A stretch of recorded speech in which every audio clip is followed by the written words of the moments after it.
Apesar do nosso mundo ter mudado drasticamente desde os tempos dos juízes, o sistema ainda é o mesmo porque a natureza humana não mudou. Enquanto estiver neste mundo, o povo de Deus está dentro de uma guerra espiritual contra Satanás e seus exércitos. Por isso, Deus ainda procura homens e mulheres que tenham poder, estratégia e coragem. Esses três elementos essenciais para a vitória são ilustrados neste capítulo na vida dos três primeiros juízes. Vem comigo!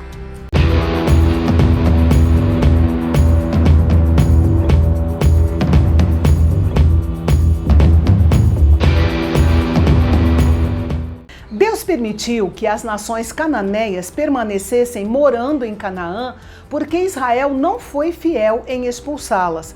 Mas nós podemos dizer que foi uma combinação da escolha de Israel e da vontade de Deus, pelo menos por dois motivos. Primeiro, para provar a fidelidade de Deus a Israel e aumentar sua confiança nele. É interessante como Deus não muda de uma vez só todas as áreas da nossa vida, porque Ele quer que vivamos uma vida de parceria com Ele.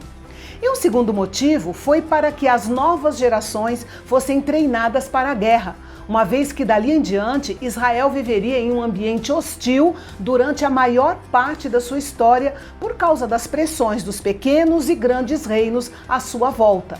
Dominar a arte da guerra era uma realização necessária, humanamente falando, se Israel quisesse sobreviver. O mesmo acontece com os cristãos. Ninguém gosta da luta contra o pecado, mas a batalha espiritual também tem o seu lado bom para todos nós. Lembrando que o símbolo do cristianismo é uma cruz e não uma poltrona confortável.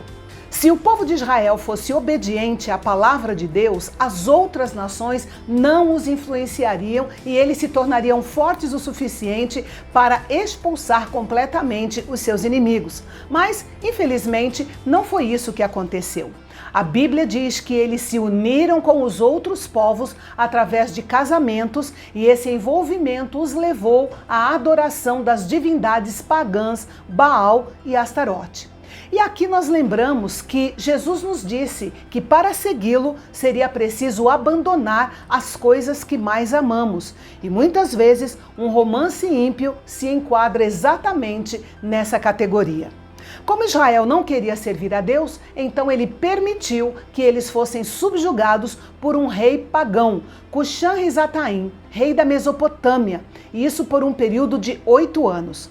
Quando eles não aguentavam mais, voltaram-se para o Senhor Deus e clamaram a Ele por misericórdia.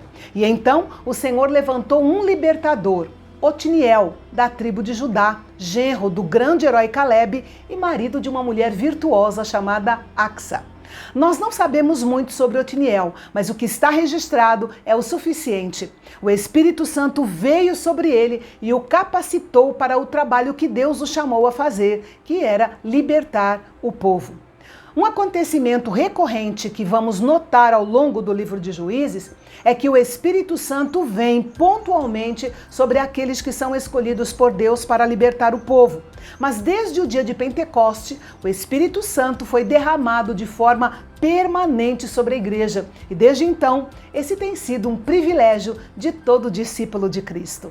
Depois que Otiniel libertou o povo, eles estiveram em paz por 40 anos, até a morte de Otiniel. E então, mais uma vez, Israel se envolveu com o pecado e se afastou da sua dependência e da obediência de Deus. Desta vez, o Senhor deu a Eglon, rei de Moabe, o poder de subjugar Israel, que fez isso em parceria com os amonitas e os amalequitas. Lembrando que os moabitas e os amonitas eram descendentes de Ló, sobrinho de Abraão. Já os amalequitas eram parentes dos edomitas, descendentes de Esaú, irmão de Jacó ou Israel. Eles eram uma raça nômade que ocupava uma área relativamente grande ao sul de Judá e talvez fossem os maiores inimigos de Israel. Dessa vez, o povo de Deus sofreu por 18 anos. É incrível como o pecado seduz e depois escraviza. Assim como o peixe não vê a prisão do anzol quando vai atrás da isca, Satanás também engana, tornando a isca atraente e escondendo o anzol. Quando os filhos de Israel, angustiados, clamaram mais uma vez ao Senhor, ele tinha todo o direito de rejeitá-los completamente. Mas ele respondeu levantando outro libertador, Eude, da tribo de Benjamim. Uma curiosidade aqui é que Benjamim significa filho da minha mão direita ou filho da minha destra. Os benjamitas eram conhecidos por serem ambidestros, ou seja, por terem habilidade com as duas mãos. Mas quando se refere a Eude, está registrado que ele era canhoto, ou seja, só usava a mão esquerda. No mundo antigo, os canhotos não eram bem vistos, eram considerados como tendo uma marca incomum de distinção e muitas vezes eram forçados a se tornarem destros.